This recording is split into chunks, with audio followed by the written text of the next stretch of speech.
I was honestly kind of pleased when I saw this passage come up in the lectionary for this week.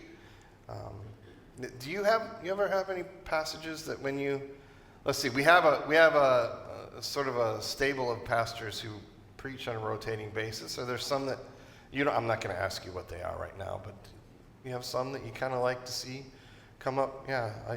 Anyone else? When you see them in the bulletin for the morning, or you see them coming up on Sunday, do you have any favorites that you? Yeah, I see some nods. I see some smiles. Those will be great stories. I would love to hear from you at some point. What are your favorites, and why are they your favorites? For me, I have long said that this reading presents us with the most important question you will ever answer in your life. That's pretty big stuff. In this reading, I propose it might just be the most important question we answer in our entire life. And that is when Jesus asks the question, "Who do you say that I am?" Because surely that question and the way that we answer that question will shape our whole lives. So I invite you just for a moment, while we're here, in this moment, think about it. How would you answer if you were sitting there with the disciples and Jesus asked you, "Who do you say that I am?" What would be your answer?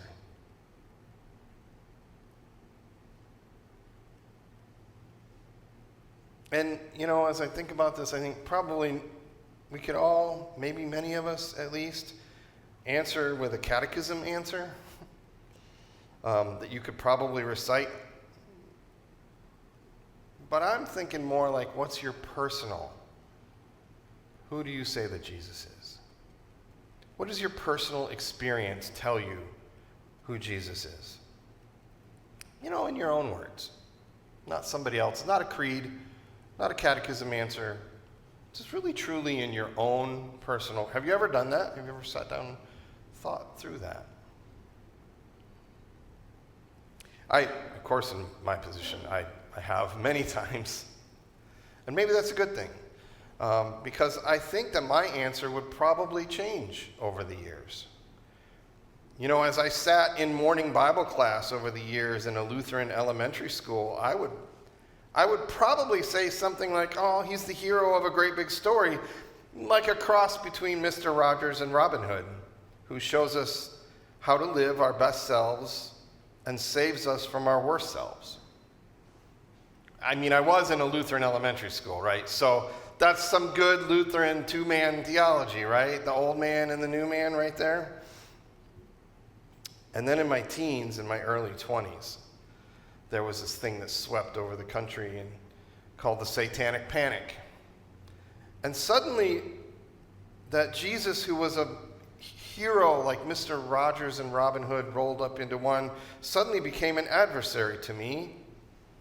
And it became eminently clear that there was no place for people like me who listened to rock music, played Dungeons and Dragons, and drew fantasy art.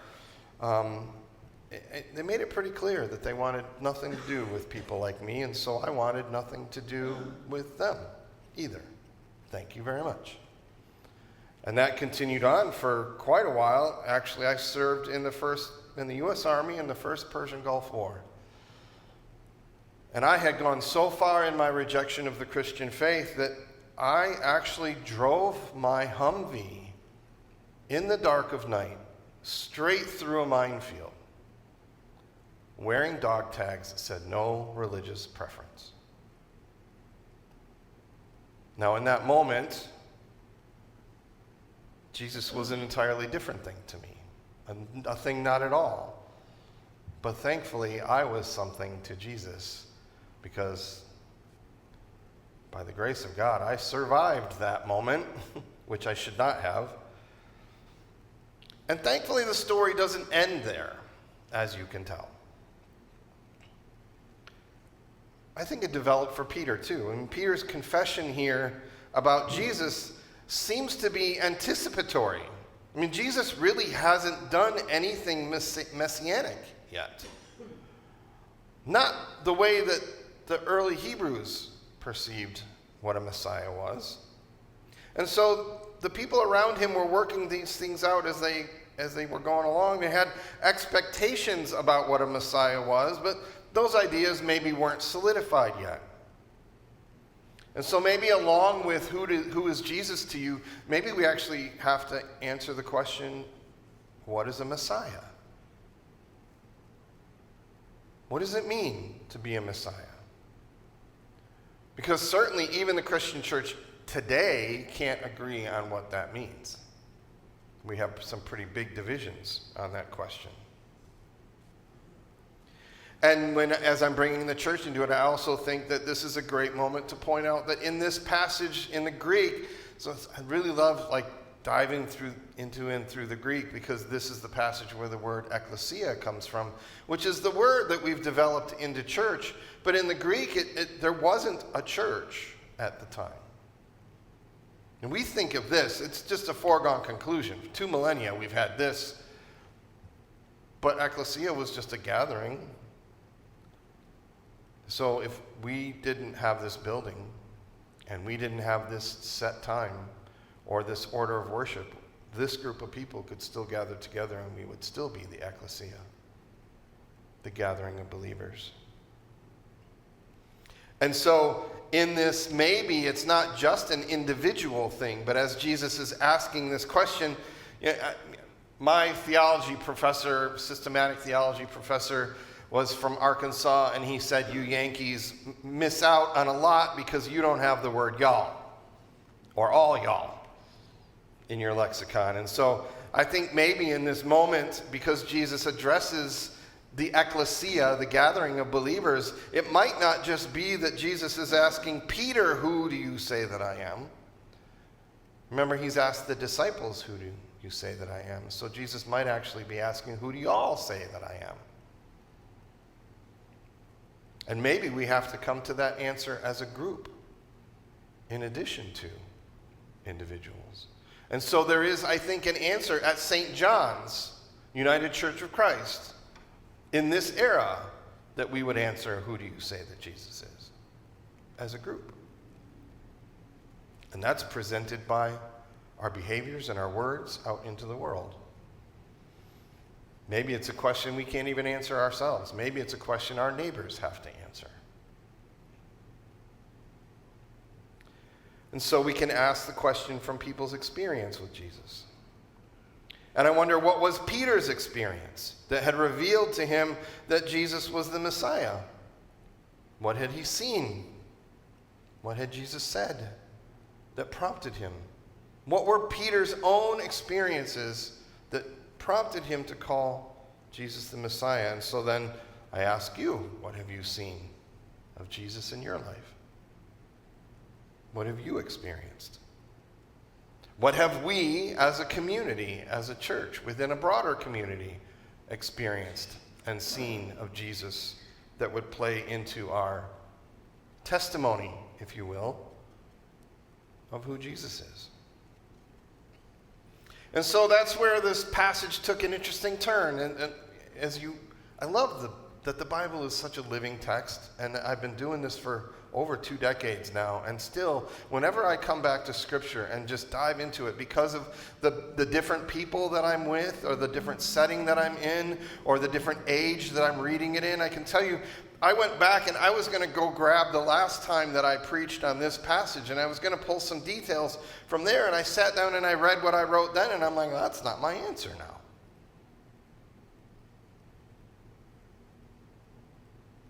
And so what's popped up to me this time is, what about testimony? You see, in this, there's that whole thing about the rock, right?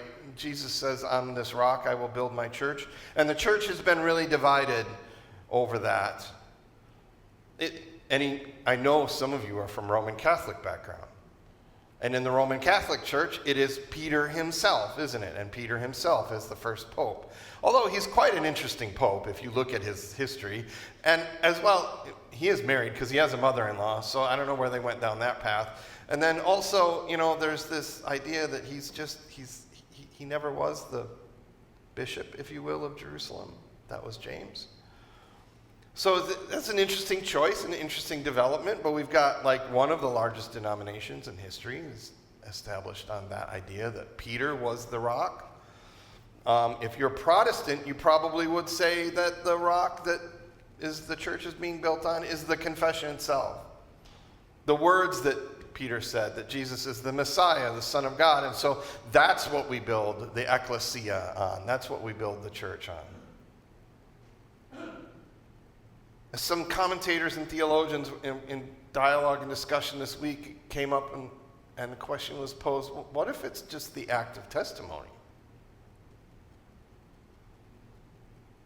What if it's Peter in experience with Jesus and then asked the question and being able to answer?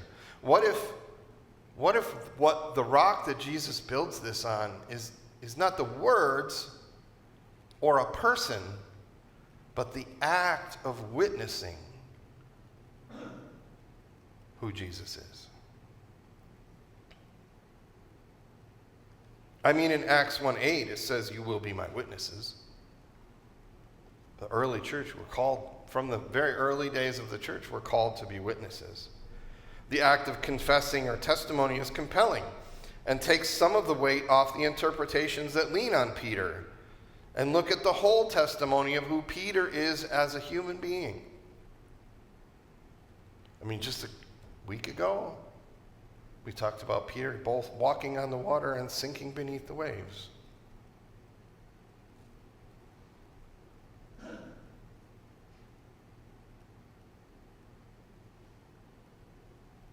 And then we have our Old Testament text. Because in order to give a testimony, you have to have a relationship, right? You have to have an understanding. You have to have a knowing, if you will. That's why I said you can't just take like a catechism answer or a creed and recite the creed and answer who is Jesus for you. Because what happened in our Old Testament text? There came along a king or a pharaoh, a chief executive, if you will, who didn't know Joseph. And what happened?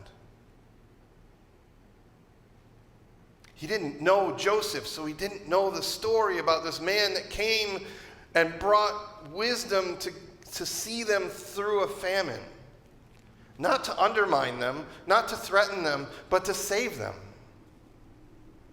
And he didn't have a relationship with Joseph. He didn't know who Joseph was. Like, he's generations away, hundreds of years away, and has no knowledge of who Joseph is.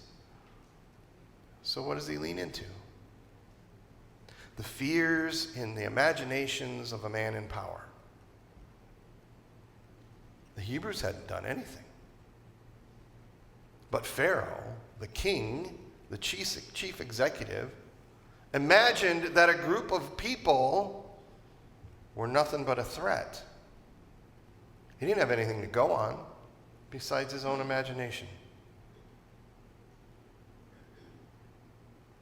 And so he was cruel to them.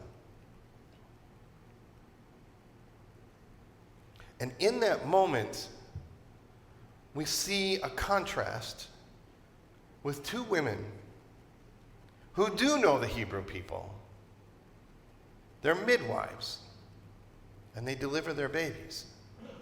Their names are Shiphrah and Puah. Notice the Pharaoh isn't named. Shiphrah and Puah are named. That's a turnaround for the Bible. Usually it's the other way around. So we have some importance here. Shiphrah and Puah. These women were taking risks. And they were so present in the Hebrews' lives that they were willing to be subversive to save the lives of their children, to save an entire generation.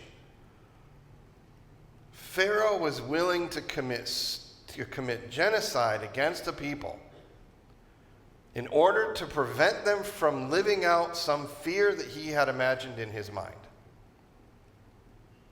But Shiphrah and Puah intentionally ignored an executive order, a command of the king that marginalized and wounded an entire group of people. Now, theologians throughout history have wrestled with the idea of whether it was okay for them to lie to the king's face. I tend to like what Martin Luther says in this moment. Now, Martin is problematic at other times, but in this case, Martin Luther very well writes, I think, the midwives are a model for living under pressures of persecution because they disobeyed unjust orders, and that their lies were justified because they were meant to aid rather than injure. So their subversive disobedience echoes even into our world today. And if you're not picking up what I'm laying down, come have a chat with me this week. The midwives feared God. But you see, we don't know that the midwives were Hebrew. As a matter of fact, we don't even know after 400 years what kind of a relationship or understanding of God the Hebrews had.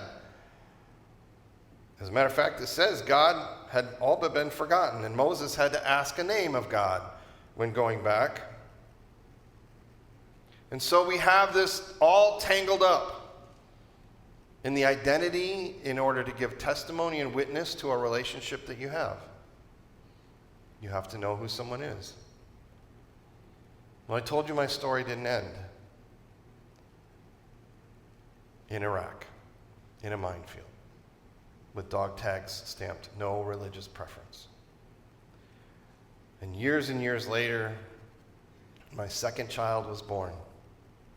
He was born with a hole in each of his lungs, and his life was in danger. And I found my way into my wife Megan's hospital bathroom. And my knees hit the floor, and that bathroom melted away, and suddenly Jesus became for me a kind word, a graceful spirit, not judging, not condemning, but simply there to tell me that it was going to be okay.